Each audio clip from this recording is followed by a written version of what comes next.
I'm going to shift gears and connect with Mr. Bhargav Dasgupta, Managing Director and CEO with ICICI Lombard. Mr. Gupta, good morning. Thank you for joining us. Now, you've reported a PAT growth of 35% for the quarter gone by. Tell us what transpired for you in this quarter and where did the growth largely come from? So yeah, we had a very good quarter this quarter end with a roughly about 20% PBT growth and a 35% PAT growth, driven by most aspects of business. So if you look at our underwriting numbers, our combined ratio was sub 100, so that was one positive. The investment book also performed well. So all in all, and we obviously did a lot of work in terms of containing cost and focusing on quality of underwriting. And all of that helped out in terms of the profit growth that we've seen for this quarter. One more thing that you must keep in mind is that when I explained the PBT growth number versus the PAT growth number, this was probably the last quarter where we have the differential tax rate. Last year at this point in time, we had a higher tax rate. Now with the tax rates having come down to 25%, we have had that benefit relative to PBT growth in terms of PAT growth. Now, the pandemic, in a sense, has also had an impact on the way how health insurance and motor insurance, two categories, have moved. Obviously, car sales were less, so this would have impacted your health insurance, your motor insurance business. So, could you give us a sense of the health vertical and the motor insurance business vertical?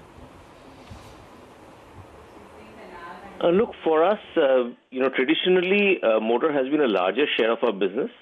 But incrementally, health has been catching up. And now, if you look at the health segment, there are 3 or 4 components.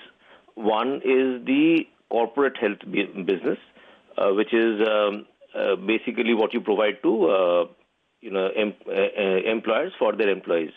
That segment has continued to do well, largely driven by the need for health insurance for employees. The second is the retail segment where individuals buy policies on their own. Now, there are 2 types of policies that we sell. One is benefit policy, which is basically a fixed amount of compensation that we provide for specified illnesses.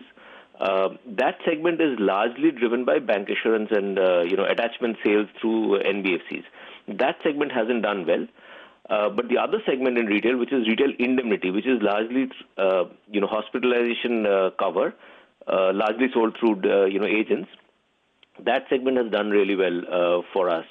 And if you see that segment, that's grown roughly about 37% for the Q2. And within that, if you look at new customers coming in versus renewals, the new numbers have grown at about 48% in this quarter. Okay, you also mentioned that health has grown by more than 40%. Is that sustainable according to you, or do you believe we're at an inflection point at this juncture, and that we'll only see growth continue? So, if the question is this an inflection point? The answer is yes. It is an inflection point in terms of awareness of the necessity to have protection for health. And to that extent, I think there's a change in the mind share that we have as a product category in consumers' mind. Whether the growth numbers will sustain, I would doubt, because there will be some amount of base effect that will play through next year. As we go through this year, because the base of last year vis-a-vis the increased demand that we are seeing probably will continue, even if it gets slightly moderated in the second half. The growth numbers should remain reasonably high.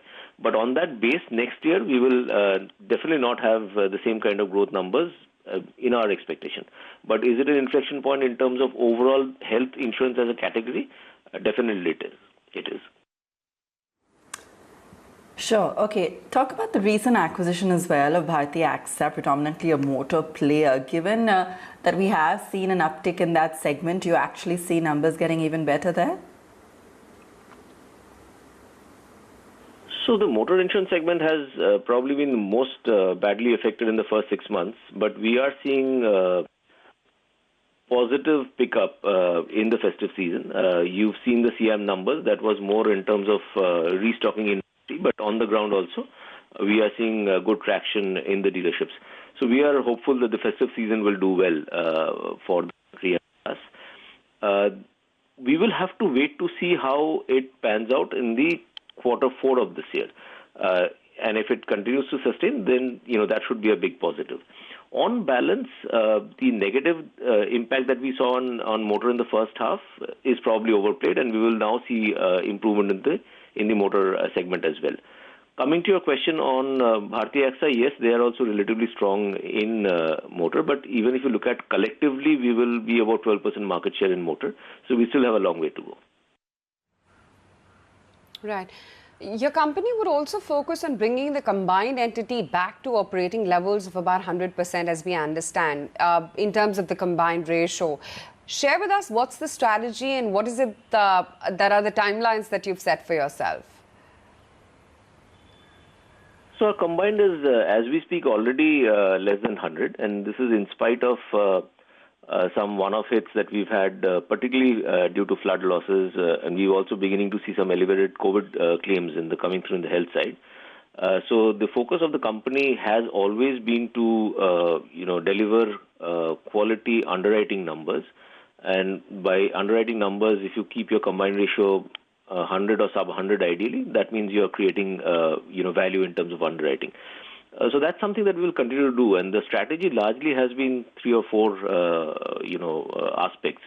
One is a complete focus on risk selection, driven by a lot of analytics that we've been able to, build, analytic, engines that we've been able to build over the years.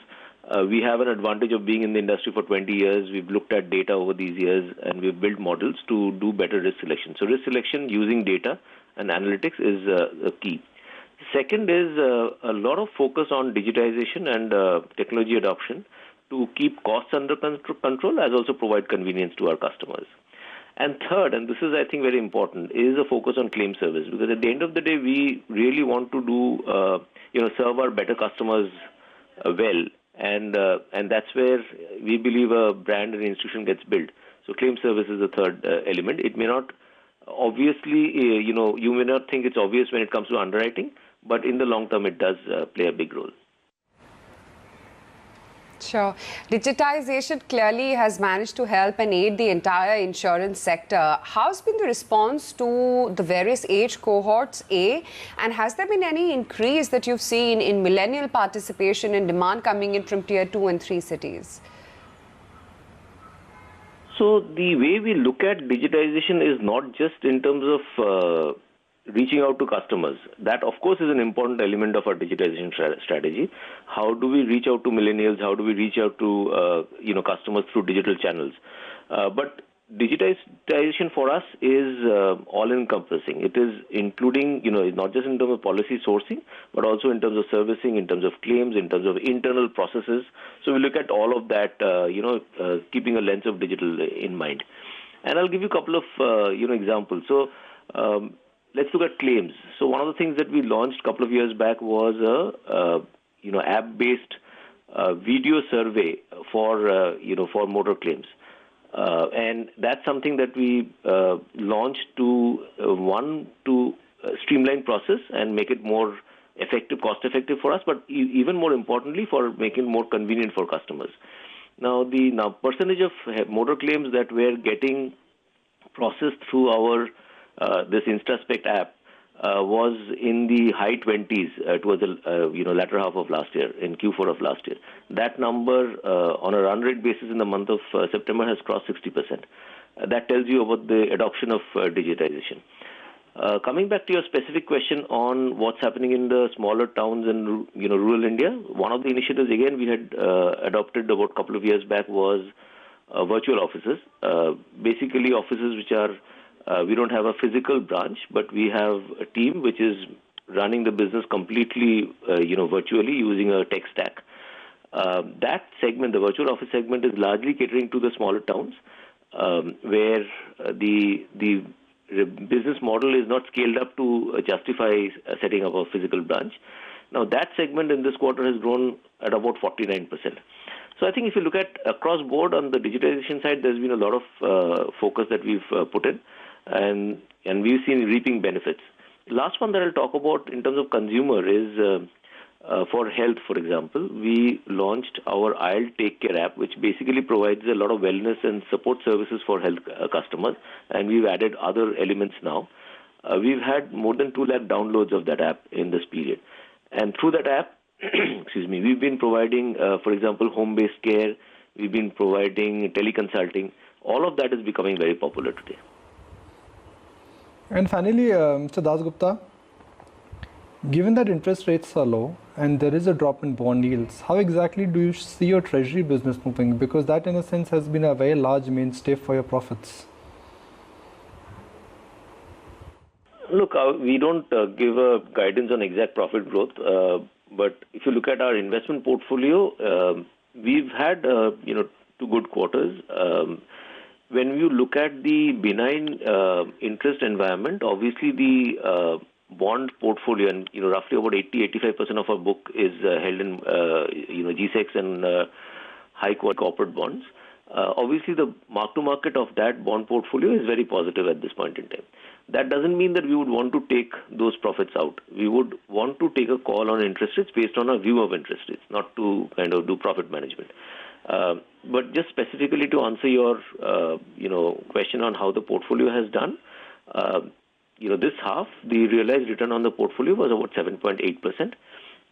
We believe that given the overall mix of portfolio, the quality of investments that we have, and the directional view of interest rates, our view is that our investment portfolio should continue to deliver somewhere around 7.5% return on investment going forward.